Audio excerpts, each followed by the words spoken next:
जो मुस्कुरा रहा है उसे दर्द ने पाला होगा, जो चल रहा है उसके पाँव में छाला होगा। बिना संघर्ष के इंसान चमक नहीं सकता, जो जलेगा उसी दिए में उजाला होगा।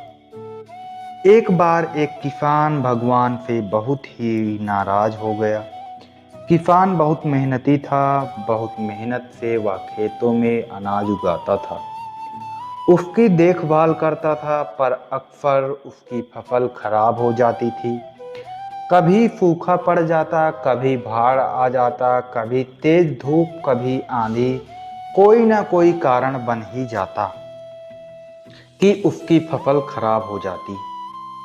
एक दिन वह किसान गुस्से में आसमान की ओर देखकर भगवान से कहा, हे ईश्वर, आपको लोग सर्वज्ञाता मानते हैं कि आप सब जानते हैं, कहते हैं कि आपके इच्छा के बिना एक पत्ता भी नहीं हिलता, पर मुझे तो लगता है कि आप छोटी सी छोटी बात भी नहीं जानते।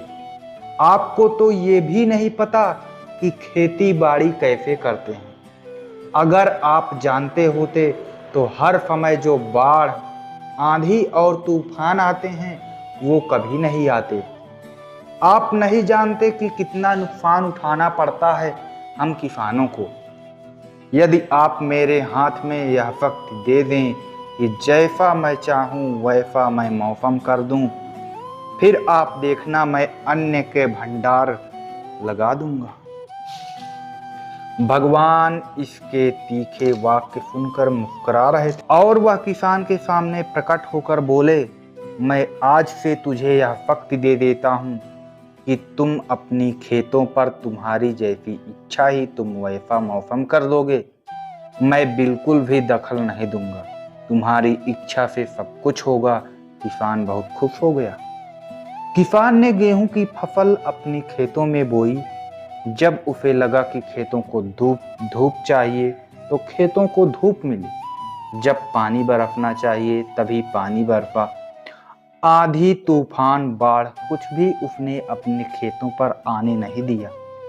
किसान के खेत में इस वर्ष ऐसी फसल हुई जैसी कभी हुई नहीं थी।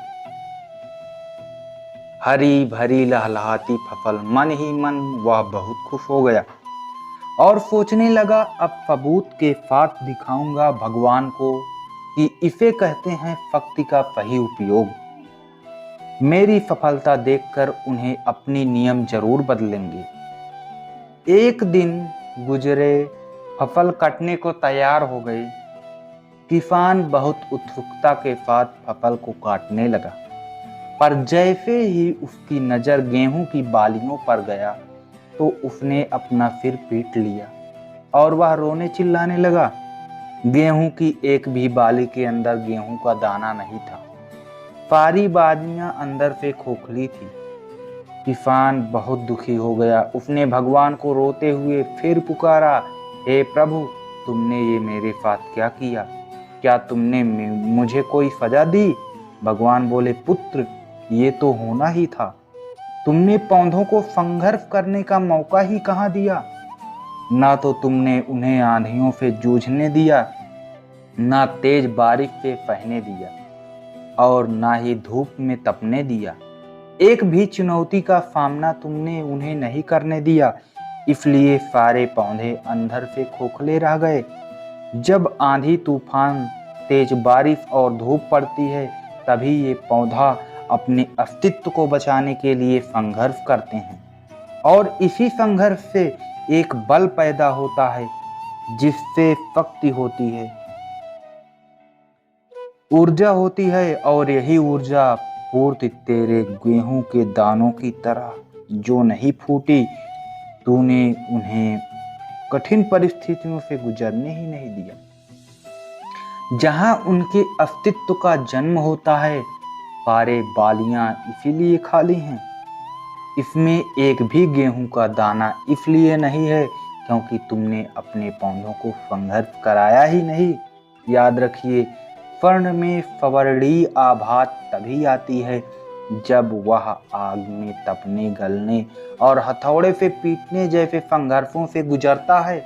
कोयले का टुकड़ा हीरा तभी बनता है जब वह उच्च दाब और उच्च ताप की मुश्किल परिस्थितियों से गुजरता है।